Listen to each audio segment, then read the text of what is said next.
the 100 millimeters, less than 100 millimeters of rainfall, but they conserve every drop of rain, water, and so on.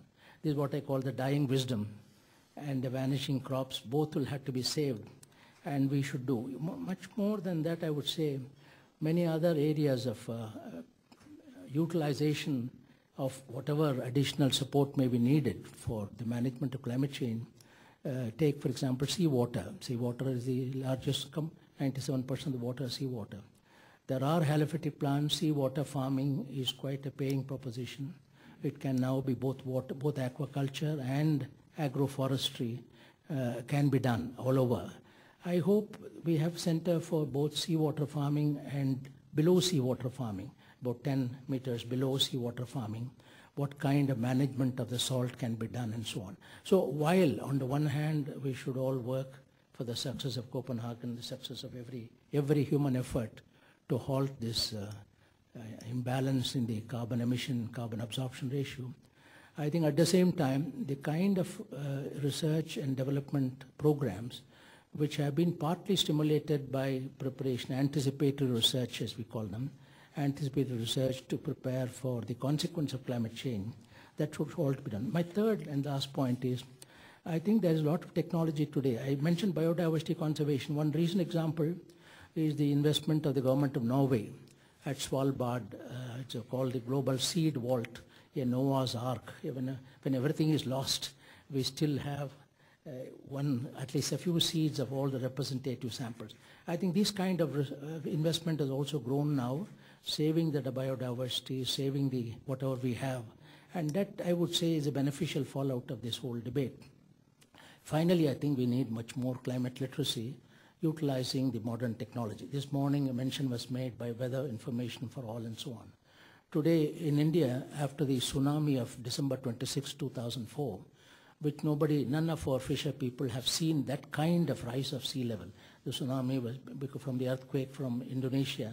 It spread all over. 5,000 fisher families were killed by the tsunami, but they were afraid. The fishermen were afraid to go to the sea because there's a traumatic.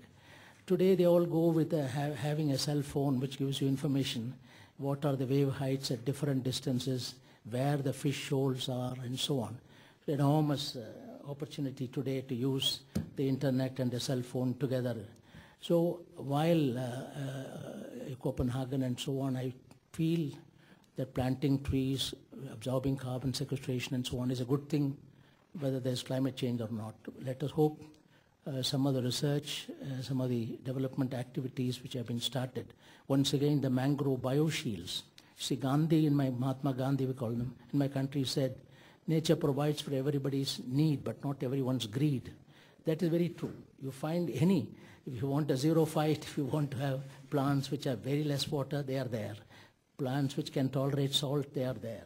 How are we going to conserve and use them in an intelligent way for more sustainable livelihoods for whether the coastal communities, inland communities?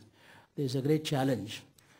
I only want to say every calamity provides an opportunity also. And we should also not completely ignore the positive, I don't say positive aspect of climate change, but the positive attitude towards supporting research, which needs to be done. Thank you. Swaminathan and I both started our lives as geneticists, so I'm glad you raised the point about diversity. We have diversity within the biosphere of life, and what has obviously given life its resilience over the 4 billion years on this planet is genetic polymorphism at the level of genes, species diversity, and ecosystem diversity that has allowed life to be resilient as changes have gone on. We also, as humans, have added cultural diversity. And that's been responsible for humanity's ability to live in such different parts of the planet. If we were told half of all species are going to go extinct by the middle of this century, we'd be jumping up and down in fear. And yet, 50% of languages may disappear by the middle of this century.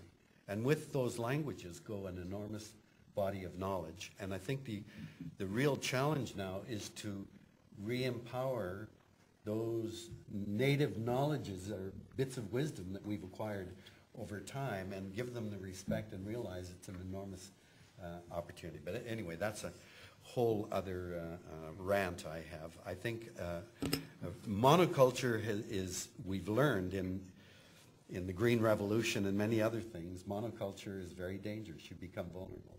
And yet we are monoculturing cultures around the world and losing that diversity of knowledge. I got to shut up and let the panel here, if you have any response to what anyone else has said on the panel. Dean, do you want to say anything, or did anything strike you? Well, one thing I'd just say that the issue of climate change is going to take all of us working in our different areas, and that I'm a strong proponent of the issue of climate justice for those 2 billion people that live on less than $2 a day, because when you listen to a lot of this discussion, justice moves out of the room, and these are the people that are going to bear the burden for those of us that have been very privileged.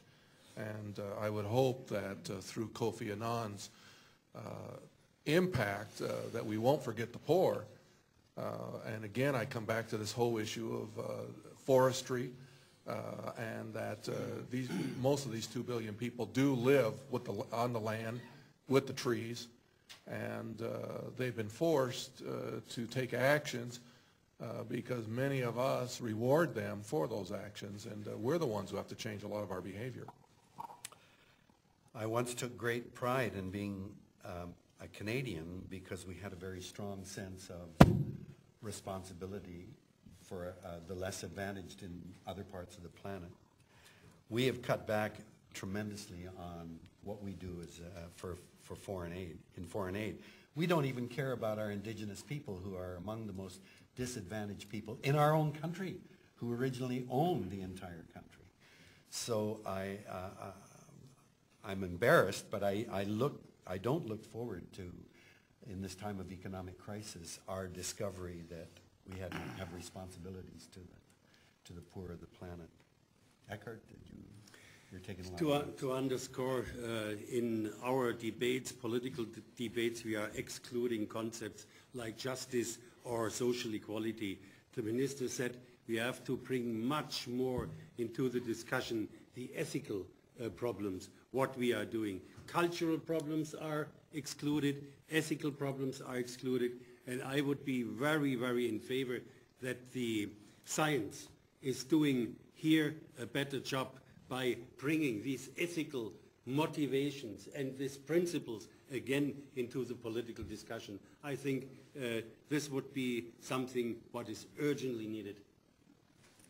Nassim, you want to say anything? Yeah, I would like, just to continue on the line, this, we are talking about deforestation, and we are talking about the impacts that in other sessions as well we have been discussing these things.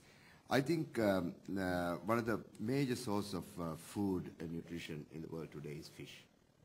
And fish is getting into serious problems. It's becoming very fishy. And you see, fish, tuna, for example, yellowfin tuna or bluefin tuna, they are migratory species. And they are caught all over by very irresponsible fishermen and countries that have very irresponsible fisheries policies. And this has to be addressed. This is the only thing that we do haphazardly in the world. I mean, we cultivate our grains. We do this systematically. But fishing, it's anybody's thing, you know. You just go and fish. And what methods you use doesn't matter. That's unethical. That's not correct. And we can't sustain our oceans diversities in fish stocks in the oceans without having a serious international fishing law and how we should be doing it. There's need for immediate attention to aquaculture and mariculture. Seriously, we have to do this. Otherwise, we'll find the stocks in our oceans deplete. And now the bluefin tuna is endangered. The dolphin is endangered. The shark is endangered. And for whales, for many, many years now, it's endangered. And these are serious issues. And these things will be, it will have a multiplying effect with global warming. So we really have to take a very careful look at these type of things, because they are our sustenance.